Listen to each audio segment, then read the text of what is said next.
Hello everyone, my name is Pixlriffs and welcome back to the Minecraft Survival Guide. This is going to be episode 6 and today we have to start off by acknowledging something interesting here. We have updated to Minecraft version 1.13.1, which means a couple of changes and means upgrading our world to the next version. So we're going to click on single player, we're going to type survival guide, so we're only looking at this one here, and as you can see here it says version 1.13. So this version hasn't been updated to 1.13.1 yet, so now we've made the update in our launcher. As long as you're using the latest version, you should always be updating to the new version each time. When we click play, it's going to ask us to confirm that we want to update it to 1.13.1, and if you're updating worlds to snapshot versions which are less stable, it is more likely that you experience world corruptions. So Mojang does allow you to back up your world before you load it. In this case, I've already made a backup off camera because I'm backing up this series basically every time I make an episode, so I can say I know what I'm doing, and the world will load in Minecraft 1.13.1. And here we are, stepping out of our wonderful house on a very rainy day.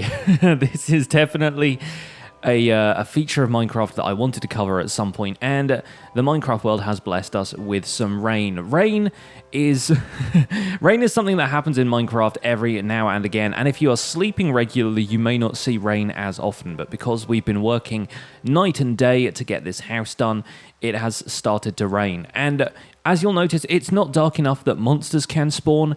If it's a thunderstorm, it's possible for monsters to spawn whilst rain is happening, so you've got to be a little bit careful. But nothing really special about rain yet in Minecraft. It's just an aspect that lends a little bit of ambience to the Minecraft world. As you can see, the distance becomes a little bit more foggy, and we get the gentle sound of rain in the background, but I don't think on this version of Minecraft, rain will actually hydrate your farm or anything like that.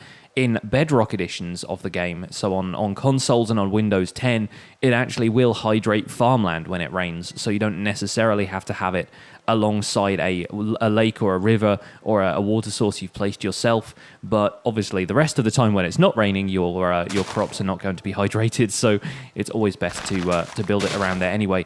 Our wheat farm has grown substantially whilst we've been working on the house, so we can harvest the rest of this and maybe use some of that to make bread or other things today, and we might even feed some of it to the animals to make sure we can breed them up. So what do you do on rainy days in Minecraft, you may ask? Well, I think today what we're going to do is finish off the interior of our house. It seems like a good day to stay indoors, really, doesn't it? So let's work on the interior of our house. Let's move our little storage area that we had in the wooden shack into the house and kind of formalize that to make it a storage area that we can come back to time and time again. That sounds like a good idea. You will also notice that there may be a couple of... Oh, I've broken that one. I don't have my hoe on me, so that one's going to have to stay as a dirt block for the moment.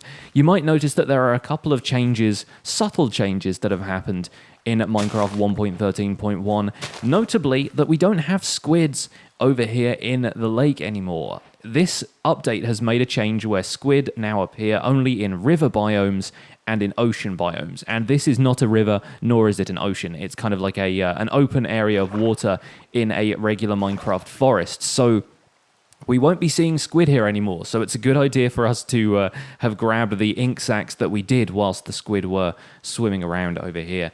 I'm going to replant these beetroot, having harvested them, and we'll head back to the house, and I'll probably set up a couple of chests in there to be our storage. But I'm really happy with this house so far. I haven't made any changes to it off camera just yet, but I feel like today we're going to be making some changes to it together.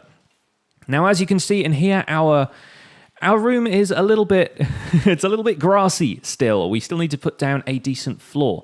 And to do that, I'm actually going to do something that I do in a lot of my builds. And this is something that a friend of mine suggested a while ago and always used to do in his own builds. And that is if you break the block that the door is standing on and then put a crafting table in there and then put the door back, you'll always know where your crafting tables are because they're always going to be in the doorways of your houses. So even though when you right click on it, you'll be able to craft stuff, but make sure you right click on the door if you want to open and close it.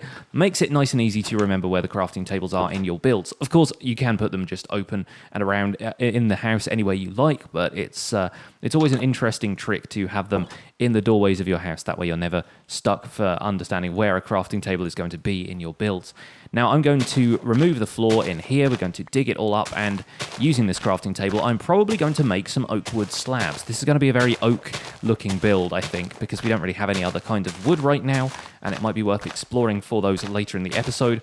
But for now, I'm going to dig out the floor here and completely cover it with oak slabs. So that's going to take me a minute or two. I will cut away, and I'll come back when I've got that done. And we're just finishing up the floor. That's looking lovely.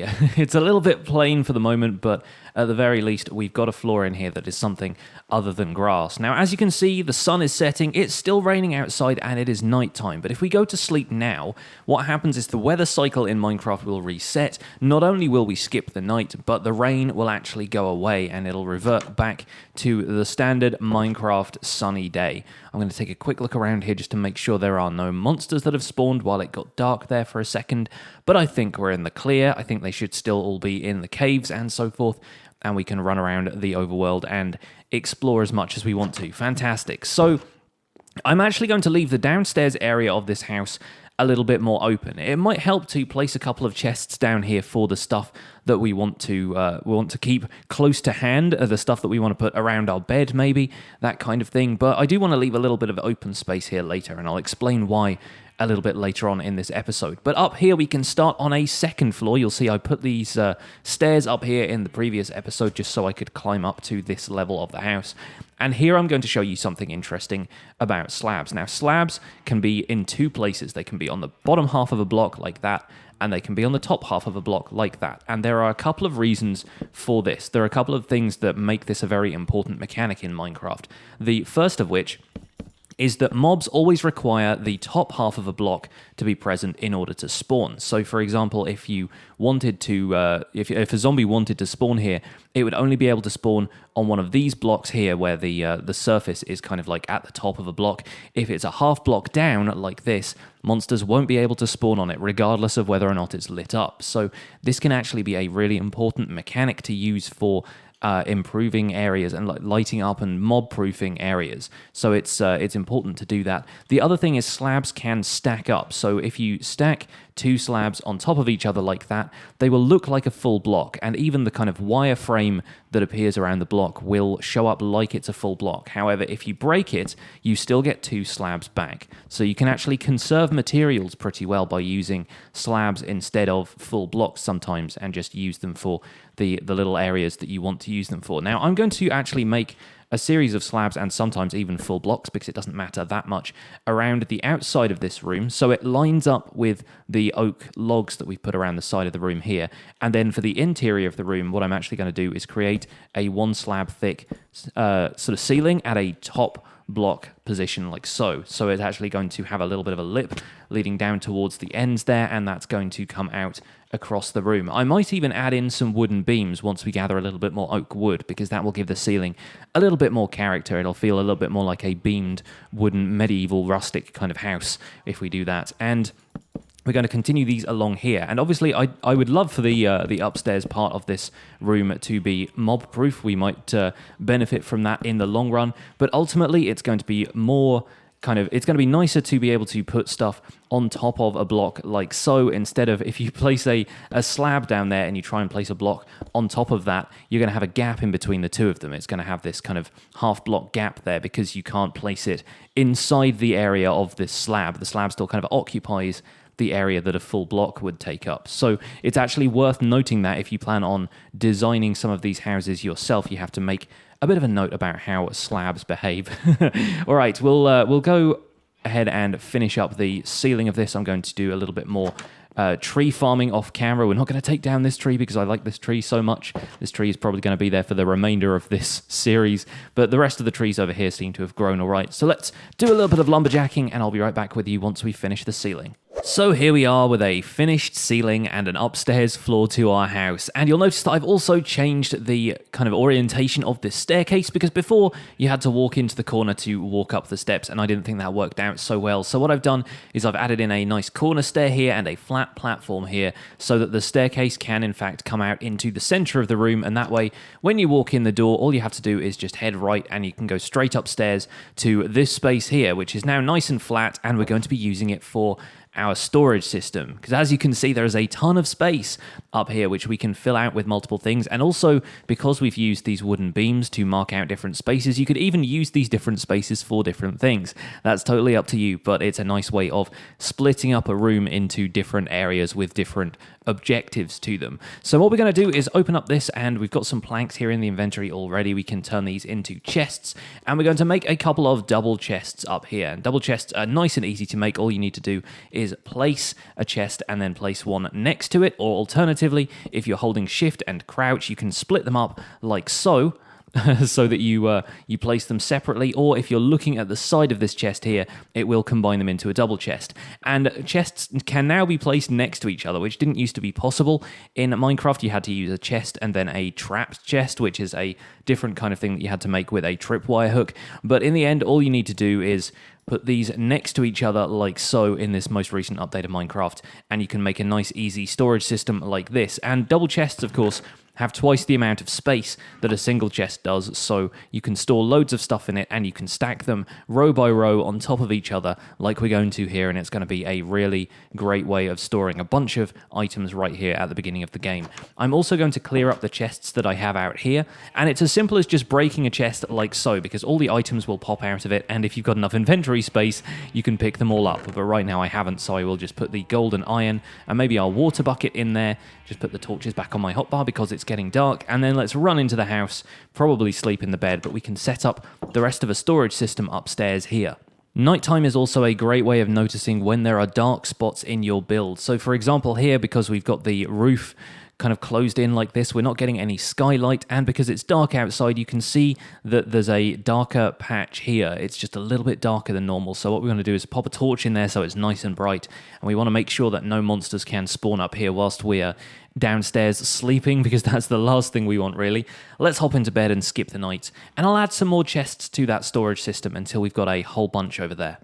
Okay, so I think what we have here is a pretty decent and organized storage system, and it doesn't look like much right now, but we can make a couple of things that will help us label these chests so we understand where everything is. But for the most part, if you can remember where stuff is in your storage system, you're never going to have a hard time finding anything. So let's take a look at what we've got here. For a start, in this chest is where I've put all of our valuable stuff. The iron, the gold, the diamonds, redstone and lapis, a saddle in case we want to ride a horse, things like that. Stuff that you're going to need pretty much as soon as you come up the stairs. So it's nice to have this stuff in a place that's easily accessible. The chest below that is where I'm going to be putting all of the tools that we've either worn out and want to keep, or any tools that we're not using at the moment but want to have available to us.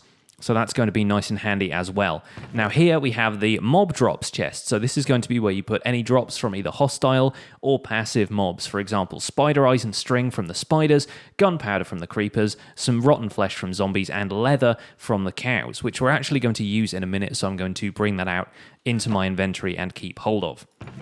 The rest of these chests are currently empty because we will put some other stuff in there later, but we're not going to worry about those right now. Instead, we're going to turn to our left, and this longer row of chests here has some other important stuff. I always find that putting wood on one end of the storage system is a good idea because you need wood a lot for building. So right now I would put logs in here if I had any, but I've used the last of my logs to make these chests. Right now up in this chest here we have the other stuff. We have wooden slabs and stairs, fences, trapdoors and doors, and the stuff that you need to make trees again. So oak saplings and leaves can be broken down into saplings once you've harvested them with shears, so it's also nice to have those around, and they're also nice to keep for decoration as well. And you'll notice I've separated the oak leaves out from the birch leaves just so I know which is which. Now, in this chest here, we've got the decorative stone types, andesite, granite, and diorite, which means that this chest down here has the practical stone types, the ones that you use to make tools and so forth. So we've got cobblestone in here. I've also put the cobblestone slabs and stairs, and also some mossy cobblestone if we wanted to use that for decoration.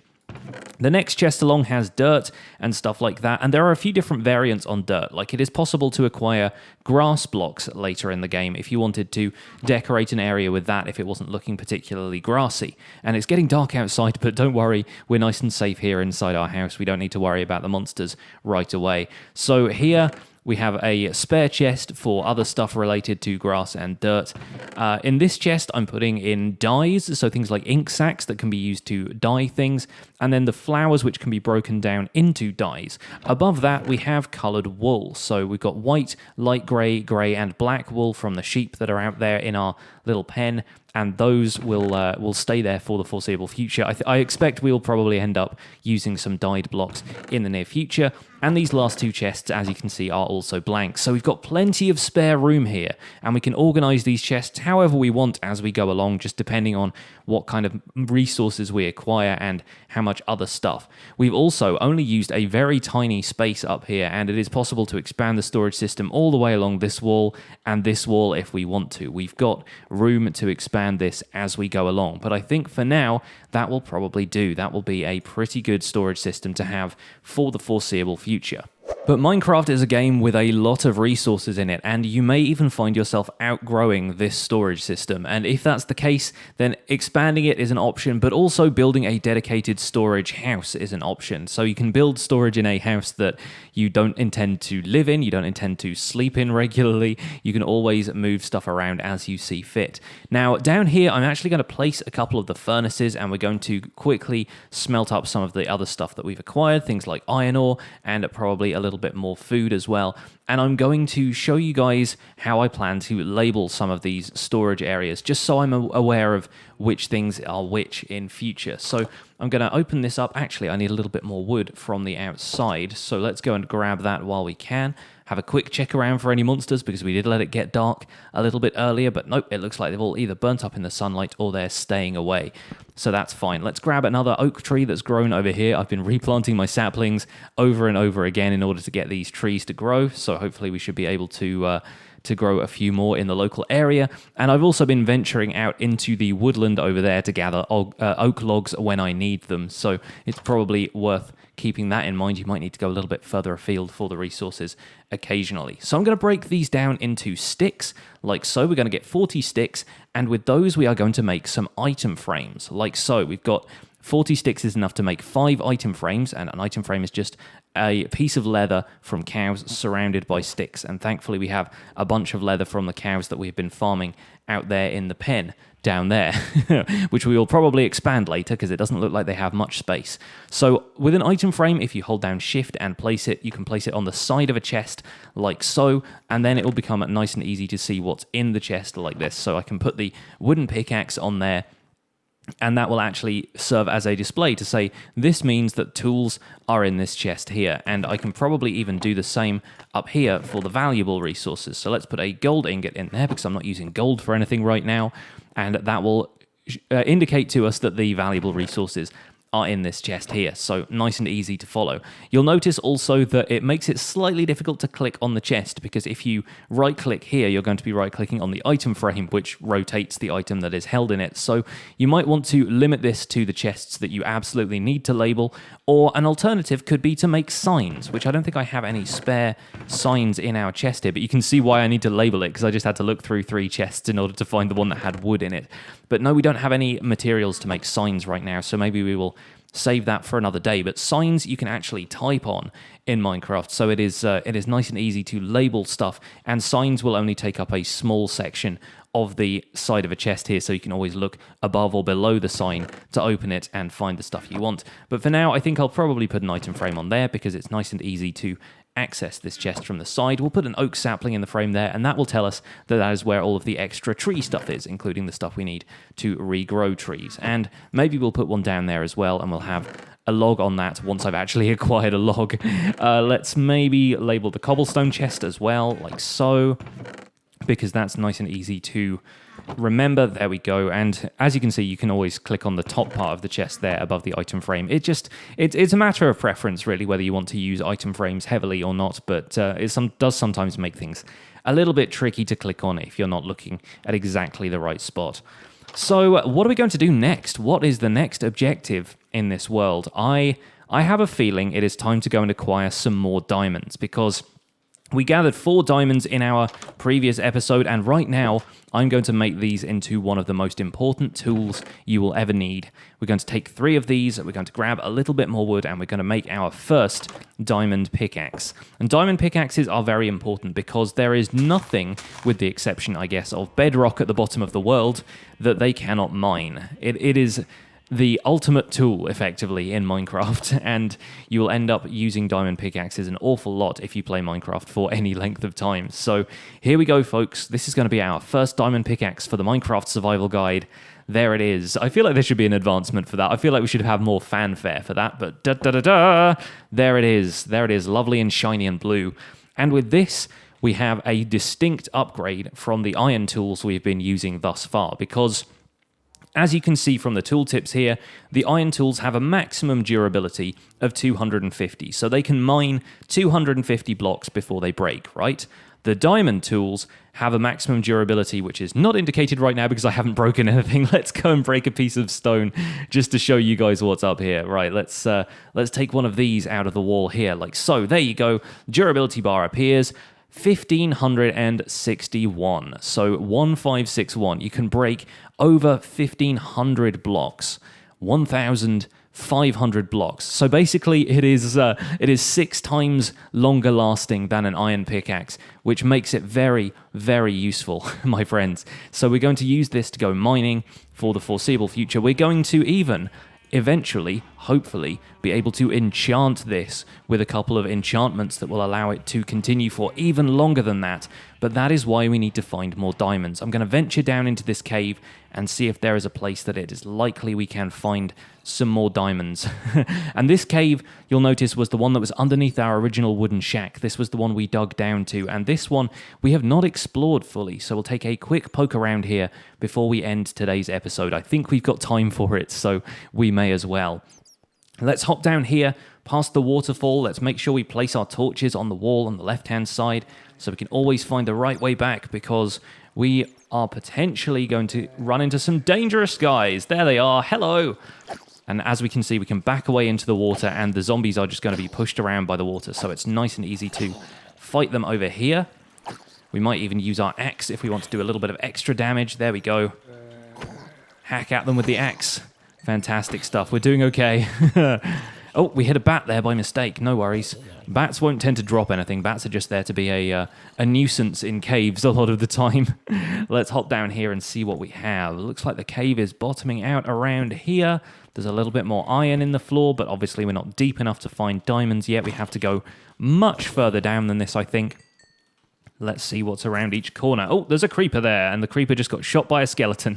Whoops. Let's see if we can get the creeper to be shot one more time. There we go. There's a fun aspect of skeletons shooting creepers, which hopefully I will have a chance to explain, but it looks like our friend the creeper here is a little bit faster than the skeleton is, so we're going to have to take him out nice and early. But if you get a skeleton to kill a creeper, if the last arrow the skeleton fires actually kills the creeper, it will give you something very special. So that's not something to try out just yet, but maybe at some point in future we'll be able to demonstrate that mechanic. There we go, block with a shield. Nice and easy. Okay, it looks like we've reached the end of this cave, and it doesn't go any further down. So I'm going to have to dig down, see if I can start a strip mine and find some diamonds. I will briefly do that, and if we can find some diamonds, we will end our episode there.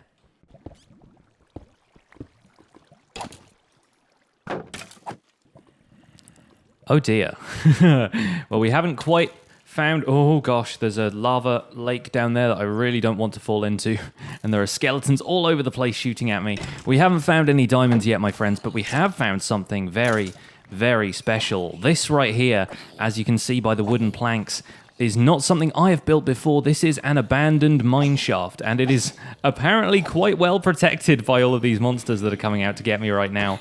There may even be a pack of zombies coming for us right now. This abandoned mineshaft is potentially going to be full of interesting loot and other things, and we might end up exploring it in the next episode, because we are down here to find diamonds, but there's still lots of other stuff that can be found down here in the caves, including creepers. Oh gosh. And you saw me mine a little bit of gold back there as well. So we will keep exploring this cave in the next episode, my friends. We're not going to finish today's episode with diamonds. We're going to finish today's episode with the discovery of a mineshaft, and it's a good thing we weren't standing too close to that creeper, wasn't it? Yes.